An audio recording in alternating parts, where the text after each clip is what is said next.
안녕하세요 여러분. 오늘도 주님이 공급해 주시는 새 힘으로 살아가시는 여러분들 되시기를 주님의 이름으로 축복합니다. 오늘 본문은 출애굽기 38장입니다. 그가 또 조각목으로 번제단을 만들었으니 길이는 5규빗이요 너비도 5규빗이라 네모가 반듯하고 높이는 3규빗이며 그 네 모퉁이 위에 큰 그 뿔을 만들되 그 뿔을 제단과 연결하게 하고 제단을 노스로 쌌으며 제단의 모든 기구 곧 통과 부삽과 대야와 고기 갈고리와 불 옮기는 그릇을 다 노스로 만들고 제단을 위하여 놋그물을 만들어 제단 주위 가장자리 아래에 두되 제단 절반에 오르게 하고 그 놋그물 네 모퉁이에 채를 꿰 고리 넷을 부어 만들었으며 채를 조각목으로 만들어 놋으로 싸고 제단 양쪽 고리에 그 채를 꿰어 매게 하였으며 제단은 널판으로 속이 비게 만들었더라. 그가 놋으로 물두멍을 만들고 그 받침도 놋으로 하였으니 곧 해왕문에서 수종드는 여인들의 거울로 만들었더라.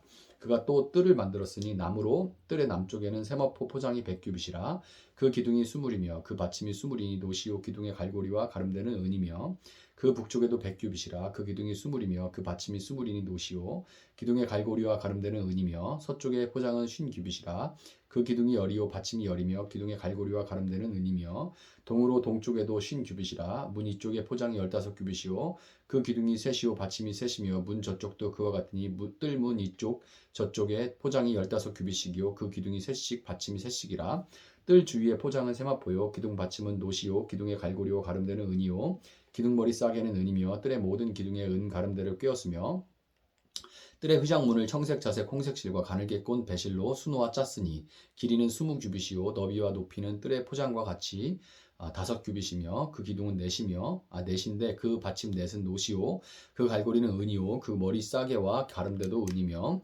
성막 말뚝과 뜰 주위의 말뚝은 모두 노시더라. 성막 곧 증거막을 위하여 레위 사람이 쓴 재료의 물목은 제사장 아론의 아들 이다말이 모세의 명령대로 계산하였으며 유다 지파 훌의 손자여 우리의 아들인 부살렐은 여호와께서 모세에게 명령하신 모든 것을 만들었고 단지파 아이사막의 아들 오홀리압이 그와 함께 하였으니 오홀리압은 재능이 있어서 조각하며 또 청색 자색 홍색 실과 가는 배실로 수놓은 자더라. 성소 건축 비용으로 들인 금은 성소의 세겔로 29달란트와 730세겔이며 개수된 회중이 들인 은은 성소의 세겔로 100달란트와 1775세겔이니 개수된 자가 20세 이상으로 60만 3,550명인즉 성소의 세겔로 각 사람에게 은 한 배가 곧 반 세겔씩이라. 은 100달란트로 성소의 받침과 휘장문의 기둥 받침을 모두 100개를 부어 만들었으니 각 받침마다 한 달란트씩 모두 100달란트요 1775세겔로 기둥 갈고리를 만들고 기둥 머리를 싸고 기둥 가름대를 만들었으며 드린 놋은 70달란트와 2400세겔이라. 이것으로 회막문 기둥 받침과 놋 제단과 놋 그물과 제단의 모든 기구를 만들었으며 뜰 주위의 기둥 받침과 그 휘장문의 기둥 받침이며 성막의 모든 말뚝과 뜰 주위의 모든 말뚝을 만들었더라. 아멘. 자, 성소와 성소의 기구가 하나님께서 모세에게 말씀하신 대로 만들어지고 이제 범위가 이제 점점 안에서 밖으로 이제 넓혀져 가죠. 범위를 넓혀서 성막뜰과 울타리 그리고 그 뜰 안에 자리한 벌제단과 물두멍이 차례대로 만들어집니다. 백성들이 범죄했을 때 그들은 제물과 함께 성막 문을 통해 번제단으로 나오게 됐고 성막에 들어와 번제단으로 먼저 나오게 됐고 거기서 직접 제물을 잡아요. 제사장이 잡아주는 게 아니고 직접 제물을 잡습니다. 그래서 각을 뜨고 자신의 죄가 얼마나 이 고통을 보면서 제물에 자신의 죄가 얼마나 끔찍스러운 것인지를 이제 회상하는 거죠. 그리고 그 피냄새와 이런 것들을 다 이제 보면서 경험하면서 죄의 무서움을 절감하고 거기서 돌이키는 그런 과정이 되는 거예요. 스스로 잡습니다. 각을 뜨고 하나님께 드리는 거예요. 자, 제사자가 제물을 번제로 드리는 것, 불관리도 하고 그 제사를 하는 것을 이제 돕는 한편 그 제물로부터 가장 중요한 피를 받아서 제사장이 번제단에 뿌립니다.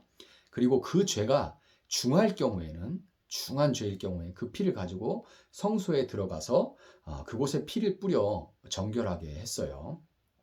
구약에 등장하는 이 성소는 성막 전체 또 특별히 성소는 예수님으로 인해 우리 마음에 지어지는 이 성소를 우리 마음에 지어지는 성소를 미리 보여주는 역할을 한다고 제가 몇 차례 말씀을 드렸습니다.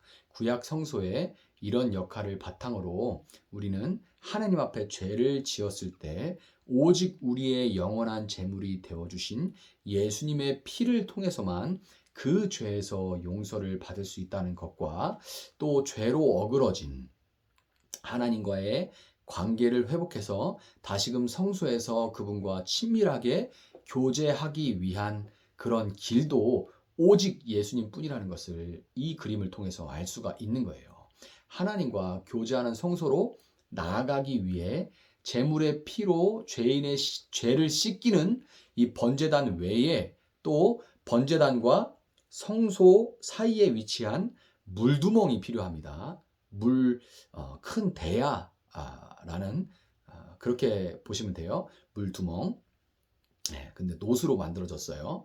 이 노수로 만들어졌는데 이 노시 어디서 온 거냐면 회막문에서 수종드는 여인들의 거울을, 청동 거울이겠죠? 거울을 녹여서 만든 겁니다. 제사장은 물두멍에 있는 물로 부정함을 씻은 후에만 성소로 나아갈 수 있었는데요. 이에 대해서 신약 에베소서 5장 26절 27절은 이렇게 말합니다. 이는 곧 물로 씻어 말씀으로 깨끗하게 하사 거룩하게 하시고 자기 앞에 영광스러운 교회로 세우사 티나 주름 잡힌 것이나 이런 것들이 없이 거룩하고 흠이 없게 하려 하심이라. 아멘. 요것을 이 물두멍을 이렇게 사도 바울이 받아서 이렇게 기록하는 거예요. 자, 이 말씀을 통해서 우리는 이 물두멍에 담긴 물은 곧 하나님의 말씀을 물로 씻어 말씀으로 깨끗하게 하사, 말씀을 의미한다는 것을 알 수가 있죠. 물두멍이 회막문에서 수종드는 여인들의 놋거울을 녹여서 만들었다는 것들을 이렇게 볼 때 하나님은 당신의 말씀으로 마치 거울을 보듯이 우리 자신을 그 말씀에 비춰보기를 원하시는 거예요. 그게 바로 물두멍이라는 그 장치가 기구를 통해서 우리에게 보여주는 그 그림인 거예요. 그걸 딱 보면서 그 그림을 통해서 우리가 얻도록 하시는 것이 바로 이것입니다. 하나님의 말씀에 비추어 보았을 때 나도 모르게 하나님께서 부정하게 여기시는 세상 정신에 오염되어 있던 부분들이 드러나고, 말씀이 없이는 우리 안에 숨어있는 죄가 드러나질 않아요. 부정함이 드러나질 않죠. 그리고 이것이 드러났을 때 그로부터 돌이켜서 세상으로부터 구별될 때 다시금 거룩한 하나님의 백성으로 회복되어서 하나님과 교제할 수 있게 되는 겁니다. 거울로 비춰보고 부정함으로부터 돌이켜야 하는 것은 비단 개인뿐만이 아니죠. 개인 성도뿐만이 아니라 그 성도들이 모여있는 하나님의 백성들의 공동체인 교회 공동체도 마찬가지입니다. 오늘 본문 21절부터 31절에는 무려 10절이나 10절이나 할애해서 성막 재료의 물자 목록들을 기록해뒀습니다. 아주 세세하게 기록해놨죠. 건축 보고 비슷해요. 성막을 짓는 데 들어간 비용이 대략 금 1톤, 환산해 보면 금 1톤, 은 4톤, 동 3톤 정도였는데 어마어마한 액수죠. 어마어마한 양입니다. 모세가 이것을 기록한 이유는 노예 출신인 이스라엘에게 하나님이 베풀어 주신 은혜가 얼마나 큰지, 이집트를 아예 털어서 나온 것 같아요. 꼭 느낌이.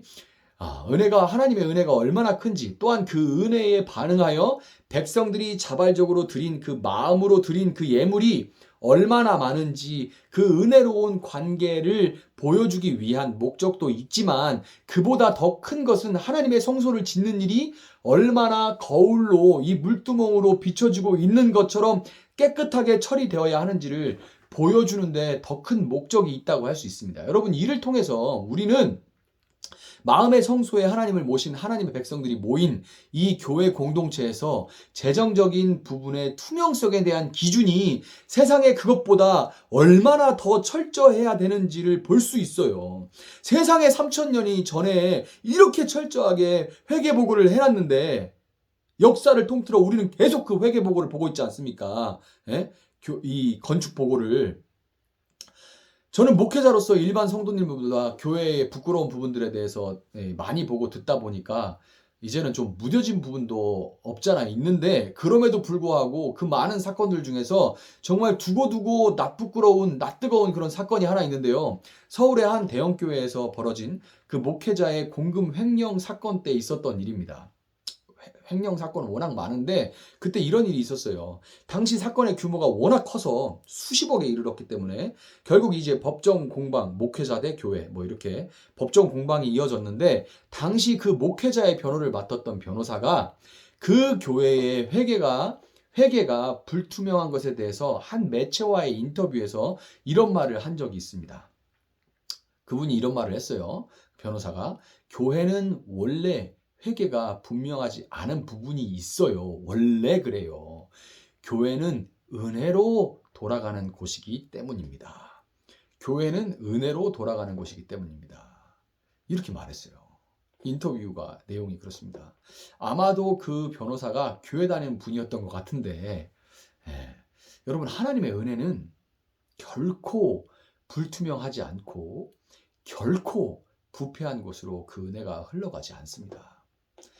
저는 교회가 너무 돈에 철저하면 은혜가 사라진다 하는 말을 많이 들었어요. 선교사님들도 저 선교사일 때도 그런 얘기 참 많이 들었습니다. 선교하는데 돈 너무 따지지 마라. 그 뭐 이것도 선교고 저것도 선교지. 세상에 그런 얘기 너무 많이 들었어요. 거리를 좀 둔 경향이 있는데 너무 그런 걸 많이 보니까 정말 그래서 근데 교회가 너무 돈에 철저하면 은혜가 사라진다는 말은 정말 이 사단이 하는 거짓말입니다. 결코 그렇지 않아요. 여러분 모세조차 성소를 짓는 데 사용된 예물의 양을 투명하게 공개한 것처럼 교회는 물질의 사용에 있어서 마치 물에 비춰지듯이 거울로 비춰지듯이 깨끗할 때 세상에 거룩하고 청결하신 하나님에 대해 전할 수 있는 거예요. 도대체 뭐가 은혜라는 말입니까?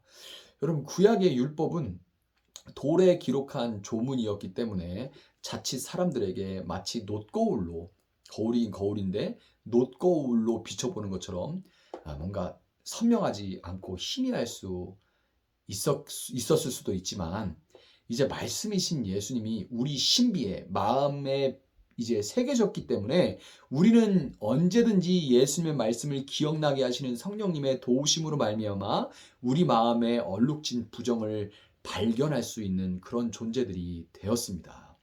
부정을 발견했을 때 즉각 부정이 아예 없을 수는 없겠지만 그러나 그 부정을 발견했을 때 즉각 그 부정함에서 돌이키고 또한 우리의 제단이요 제물이 되어주신 예수님 앞에 나아감으로 다시금 그 피로 정결케 되어서 하나님 앞에 티나 주름 잡힌 것이나 이런 것들이 없이 거룩하고 흠이 없는 모습으로 서서 사람들 앞에 거룩하신 하나님을 드러내는 여러분과 또한 우리 교회 공동체가 될 수 있기를 주님의 이름으로 축복합니다. 제가 한번 기도하도록 하겠습니다. 사랑하시는 하나님 감사합니다. 오늘 하루도 이렇게 말씀으로 시작할 수 있게 하시니 감사합니다.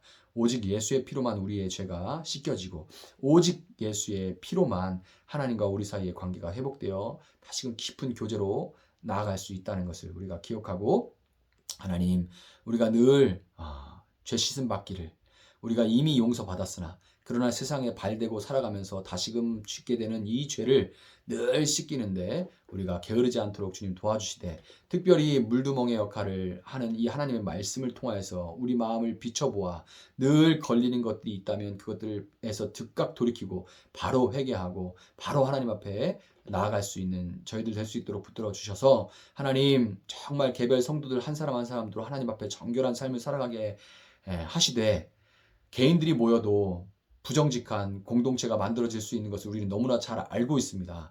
공동체 또한 하나님 정말 깨어서 말씀 앞에 정직한 공동체가 되게 하시고 하나님 세상 앞에 정말 하나님의 은혜가 무엇인지 보여줄 수 있는 그런 투명한 그런 공동체 되어질 수 있도록 주님 붙들어 주시기를 원합니다. 비단 물질뿐만 아니라 삶의 모든 분야에 있어서 정결한 삶을 살아감으로 또한 그런 사람들이 모인 공동체로 하나님 세상 앞에 거룩하신 하나님을 드러낼 수 있는 우리 성도들 또한 교회 될 수 있도록 하나님 함께하여 주시옵소서. 감사하며 예수님의 이름으로 기도합니다. 아멘. 오늘 주신 말씀 붙들고 계속해서 기도합니다.